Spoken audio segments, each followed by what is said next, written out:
You've been feeling like you're unfulfilled, like you don't have a purpose, like everyone else's life is going better than yours, and everyone else has something to give and you don't.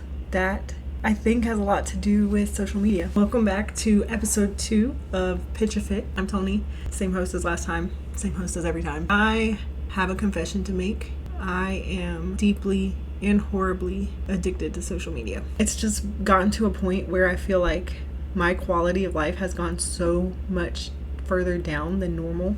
I've started noticing, like, the days that I'm not on my phone at all, I feel like I have a purpose again. I feel like I can have my life back and some control over my time. It's hard to keep seeing things day after day after day that other people are accomplishing and doing, that your friends are accomplishing and doing. I think it was hard enough when social media was just your friends. That was all you saw on your page, but it's gotten so much worse with it now being strangers that you see, because you don't know really what their life is like. You only see what they want to present to you. So it just ends up being this cycle where you're constantly comparing yourself to strangers that you've never met online. And you're like, oh, if I could just work as hard as them, if I could just save as much money as them, if I could just look as thin as them, then my life would be so much better. And I would be happy like what I'm seeing on the screen. Unfortunately, that's just not the case. If I'm gonna sit in my bed all day and scroll on TikTok, then my life is going nowhere. My whole being is connected to something that's so superficial. We don't recognize it in ourselves that it's happening, but we do see it in other people. So if you've ever been sitting there having lunch with your friend and your friend just pulls out their phone in the middle of your conversation and starts scrolling, you kind of have this like sting of like, wow, you really don't care what I have to say. But when you're the one doing it to your friend, you don't even notice. It's because it's like trained our brains to be so focused on that. It's ruining our connection with each other, because you might be sitting in the same room but never looking at the person you love, or never checking in and having a real conversation. Like, I look back over the last few months of my life and I'm terrified to think of how much I could have done in those last few months if I had just put the phone down.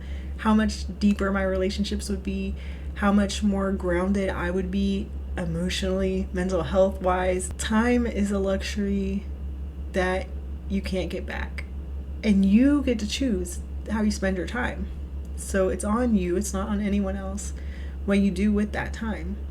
But if you are like me and you've been choosing constantly to spend your time towards something that isn't even real, then you're wasting probably years of your life if you add it all up.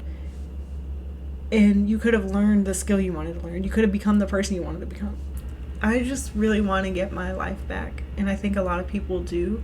But I think a lot of people need a wake-up call. But I almost feel like we need to start treating it like it is an actual addiction. Because we don't hesitate to have concern for alcohol addictions or porn addictions or anything else. But we don't really see, because it's so normalized, social media as being like a valid addiction. I think it is really scraping away years of our lives and years of our friendships and our relationships. And to me, I want to use it as a tool. Like, I want to use it as a tool to have these conversations.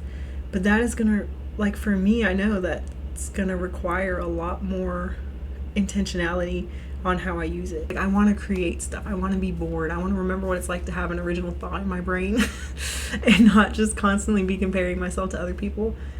Like, I don't want to look in the mirror and think that I look weird when I'm just like a regular person, because I'm so used to seeing this like filtered version of reality. Side rant is that, think about younger generations. I saw a kid at school who had made an art piece for her mom, and on the way out the door, she's like, Mom, I made this for you. Don't you want to see? And the mom's on her phone, and the child says again, Mom, I made this for you. Don't you want to see it? And Mom just ignores her, like, straight all the way to the car. And it just broke my heart, because I was like, kids don't understand that. They don't understand that, you know, people are addicted to their phones and social media. That kid just sees that their mom is ignoring them, and what's important to her is not important to her mom.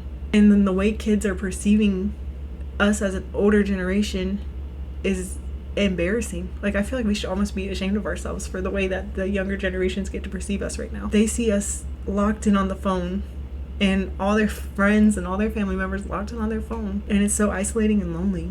Kids see you comparing yourself to other people. Kids see you trying to change how you look to match what you see online. Kids see you starving yourself. That's a conversation that a lot of people don't want to have, but it's true. Kids see you not taking care of yourself, not eating well, not exercising. Kids see you ignoring them. This is real stuff that we have to think about. What kind of world are we giving to future generations?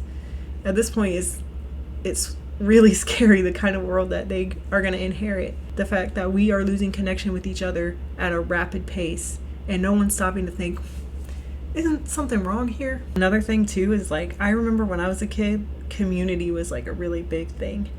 And you can see still older generations have this now, which I think is good and cool. But a lot of, like, my generation, we don't have that. We don't talk to our neighbors. And I'll be guilty. I'm the first one. I don't even know my neighbor's name. Used to, people come together in the community, hang out, have like cookouts, families would come together. Family reunions are still a thing with the older generation, but I've worried that when that generation passes all away, I don't think that my generation is going to pick up the mantle and say, hey, let's continue this connection with our family. And then it just gets you thinking, like, what are ways that we could foster community, like, especially in my generation. And I know there are ways that some people do, you know, but I'm not aware of most of them. And we say, like, oh, it's so hard making friends as an adult, and it is, but it's because we don't have community now. Not, like I said, not trying to be on my soapbox. I'm just trying to, like, talk about it, and I don't have, like, the answer. I hope nobody's sitting there thinking I have the answer, because I don't.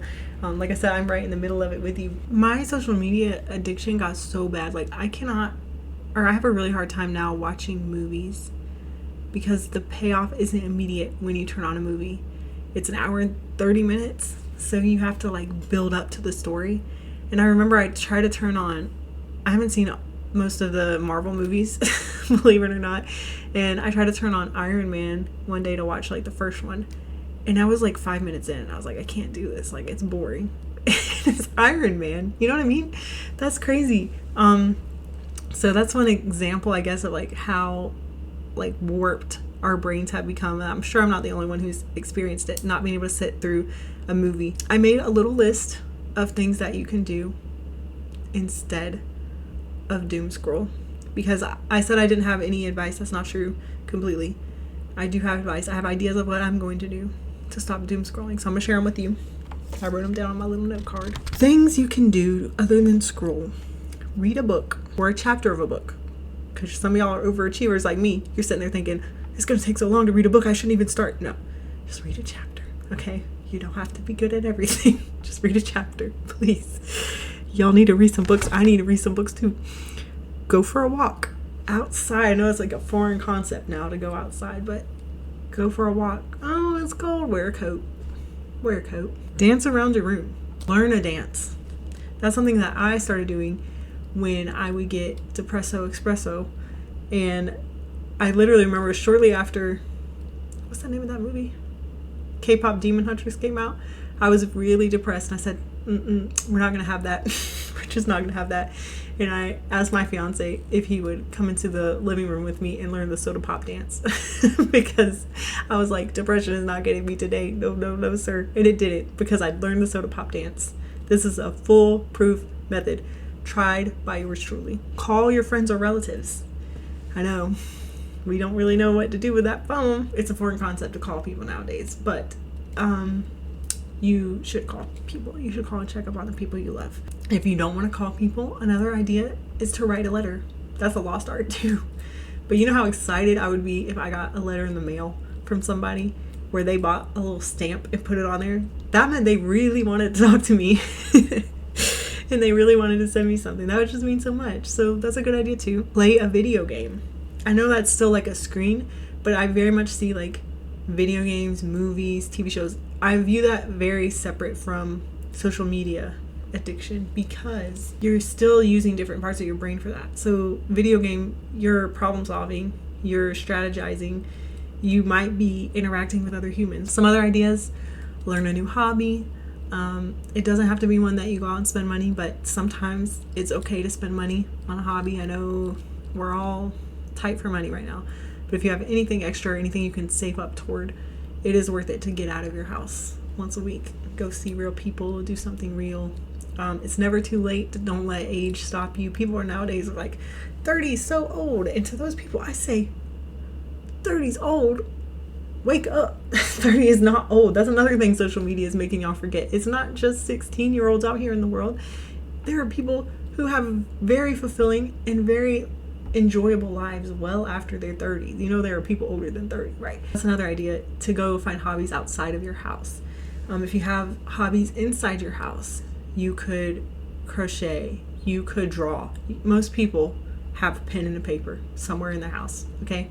You don't have to become the next Picasso. You could just draw or paint.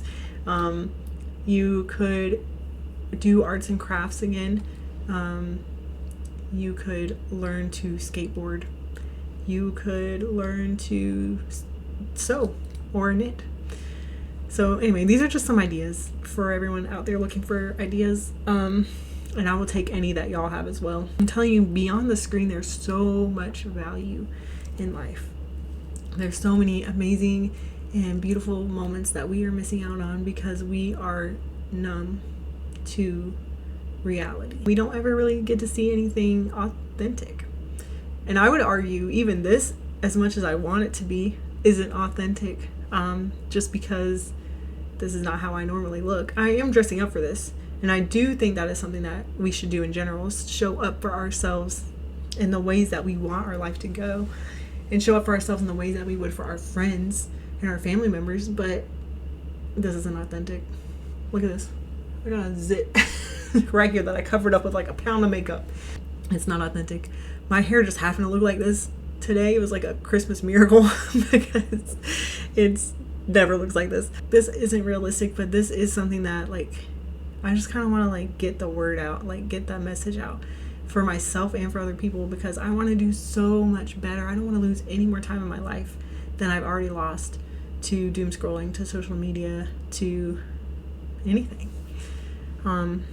I want my relationships back. I want my hobbies back. I want myself back. I want to feel alive. I want to feel some joy.